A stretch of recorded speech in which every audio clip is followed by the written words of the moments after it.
Olá, irmãos, chegamos à terça-feira, 1º de abril de 2025, e nós vamos estudar a ordem para selar as palavras. É o tema de hoje da lição. E a pergunta que segue aqui é: o que o Senhor disse a Daniel? E vamos comparar com um texto também no livro do Apocalipse, Daniel capítulo 12, versículo 4, e nós vamos comparar com Apocalipse capítulo 22, versículo 10. Vamos para o livro de Daniel. Daniel, com o último capítulo 12, versículo 4, diz o seguinte aqui: Tu, porém, Daniel, encerra as palavras e sela o livro, até o tempo do fim. Muitos esquadrinharão, e o seu saber multiplicará. Então, nós vemos aqui a ênfase em selar o livro, né? A ênfase em encerrar o livro e selar o livro. Selo, naquela época, era um selo que às vezes ficava no anel, você marcava, e aquilo ali estava o território, né? A função que a pessoa exercia também. Vamos para o capítulo 22 do livro do Apocalipse, e o versículo 10. Aqui está escrito assim: Disse-me ainda, não seles as palavras da profecia deste livro, porque o tempo está próximo. Então, a ênfase aqui em Apocalipse 22, 10 é para não selar o livro, né? Para João não selar o livro. Não é incomum nós vemos pregadores citando o livro de Daniel. Isso não é algo incomum hoje, né? As pessoas realmente muitos estudam o livro de Daniel, e principalmente Daniel capítulo 12, né? Para sugerir que o texto predisse o aumento do conhecimento científico e tecnológico. Muitos usam essa expressão, né? Antes da vinda de Cristo. Muitos também a usam para descrever os avanços na área dos transportes ao longo dos últimos séculos. Mas a gente percebe que a ênfase aqui no livro de Daniel, no capítulo 12, versículo 4, é para encerrar o livro e para selar o livro, né? Não tem muito a ver com o que esses pregadores têm dito, né? O anjo começa suas instruções dizendo: encerra as palavras, sela o livro, e o assunto em questão é o próprio livro de Daniel, né? Não precisamos fazer tais especulações.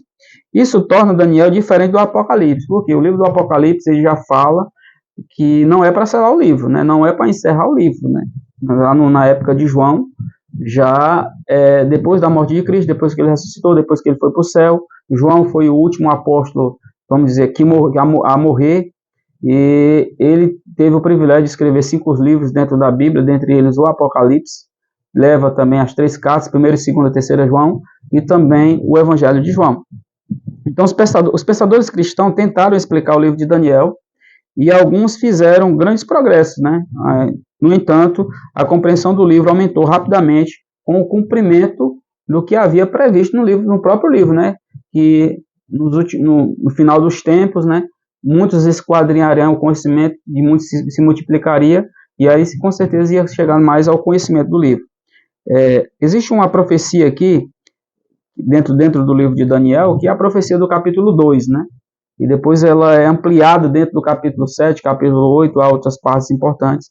Mas algo também nos chama a atenção com relação aos 1.260 anos de perseguição papal, que muitos morreram, muitos deram a sua vida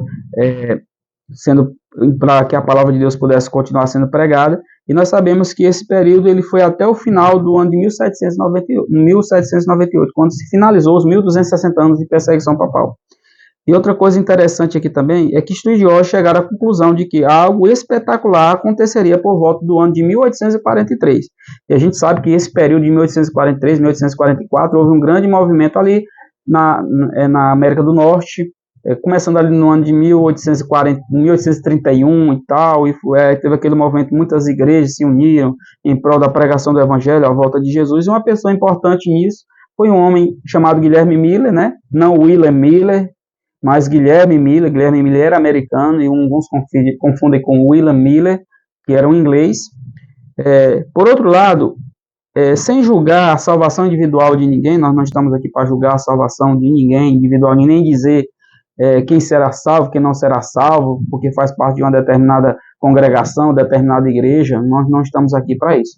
Nós estamos aqui para dizer o que está contido dentro da palavra de Deus com relação às profecias, e indicando o que vai acontecer nos últimos dias.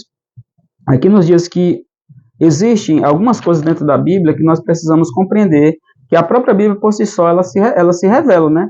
Algumas palavras que no próximo estudo, no estudo já de amanhã, nós vamos ir falando sobre a questão do que significa mulher dentro da Bíblia, o que significa chifre, e outras palavras que temos dentro da Bíblia, o que significa caminho e assim por diante. Que Deus possa nos abençoar e que eu e você possamos nos aprofundar nesse estudo para que a gente possa não ser enganado e vivermos de acordo com a vontade de Deus.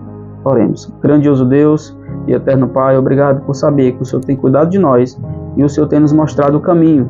O Senhor é o caminho. Jesus falou, eu sou o caminho, a verdade e a vida. E ninguém vem ao Pai se não for através de mim. Que nós possamos estar buscando esse caminho todos os dias. Em nome de Jesus.